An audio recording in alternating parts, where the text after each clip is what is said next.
Very warm welcome to everyone.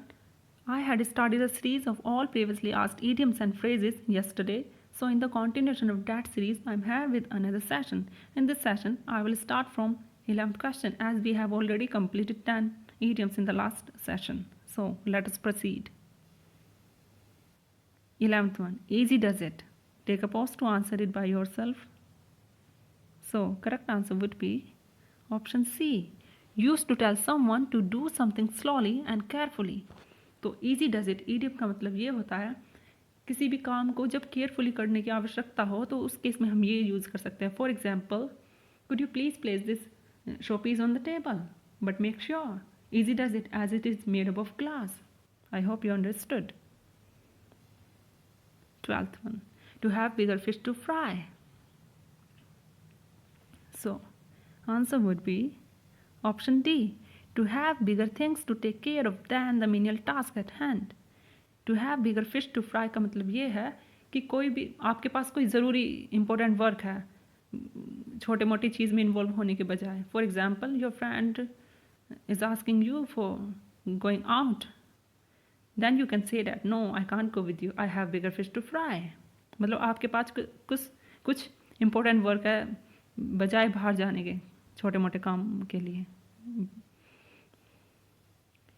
13th one, Rahul won the extempore competition. He is lucky to be blessed with the gift of the gab. इसमें gift of the gab idiom है, आपको इसका answer बताना है. So answer would be option D, or talent for speaking. तो gift of the gab का मतलब ये होता है, मतलब उनके लिए यूज़ होता है जो बहुत ही आर्टिकुलेट स्पीकर होते हैं, जो अपनी बात को बहुत ही अच्छे से रखते हैं, बहुत ही एक्सप्रेसिव वे में. तो उनके लिए gift of the gap use होता है. गैप का मतलब ही चैटिंग टॉकिंग होता है. let the dust settle. So answer would be option D, to wait for a situation to become clear or certain. तो let the dust settle का मतलब ये है किसी सिचुएशन का इंतज़ार करना, उसको काम डाउन होने तक.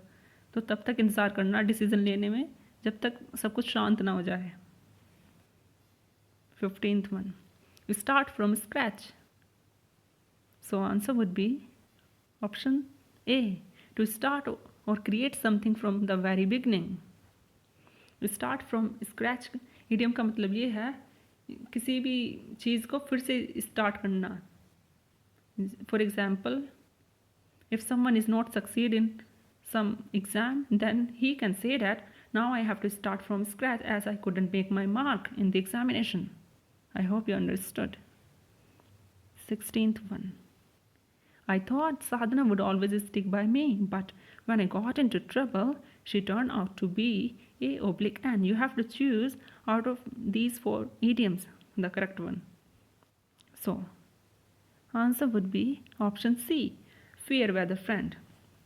मतलब उन्हें लगता था कि साधना जो है हमेशा उनके साथ रहेगी, लेकिन जब वे मुसीबत में पड़े तो वो तो फेयर वेदर फ्रेंड निकली. मतलब अच्छा रहा तो वो आपकी दोस्त थी, लेकिन जब मुसीबतें आए तो वो पता नहीं कहाँ चली गई. तो फेयर वेदर फ्रेंड उनके लिए यूज़ होता है जो अच्छे में तो आपके साथ रहेंगे, फेयर वेदर है तो, लेकिन जब मुसीबत आई फिर पता नहीं कहाँ गायब हो जाएंगे, उनके लिए.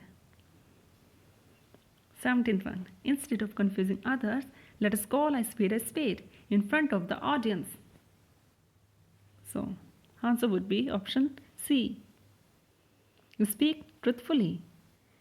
तो कॉल स्पीड का मतलब ये है जो भी कुछ आपको कहना है एकदम साफ ऑनेस्टली कह देना, एकदम स्पीक ट्रुथफुली, बिना बात को घुमाए फिराए.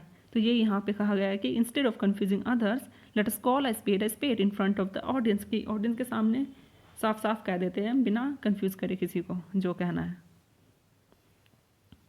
18th one, in those days we did not expect luxuries, we were thankful if we could keep the wolf from the door.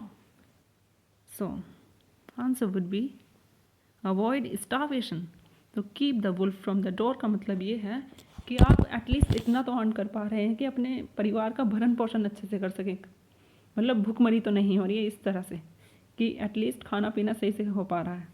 तो उनके लिए यूज़ होता है keep the wolf from the door, avoid starvation. 19th one, the leader of the legislative assembly won the hearts of the members through his maiden speech. during the session in a state council. तो answer would be first speech. Maiden speech का मतलब ये होता है, maiden का मतलब ये होता है कोई चीज़ पहली बार करना, फर्स्ट टाइम. तो मेडन स्पीच मतलब फर्स्ट स्पीच. मेडन वैसे अनमैरिड गर्ल के लिए भी यूज़ होता है. 20th, and this is the last idiom of this session. So take a pause to answer it by yourself. So correct answer would be option B. Do something in an inexpensive and easy way. Cut corners मतलब है कि किसी भी काम को perfectly manner में बस निपटा देना, अच्छे से ना करना. तो उसको हम उसके लिए कट कॉर्नर यूज़ होता है. आई hope you like this session.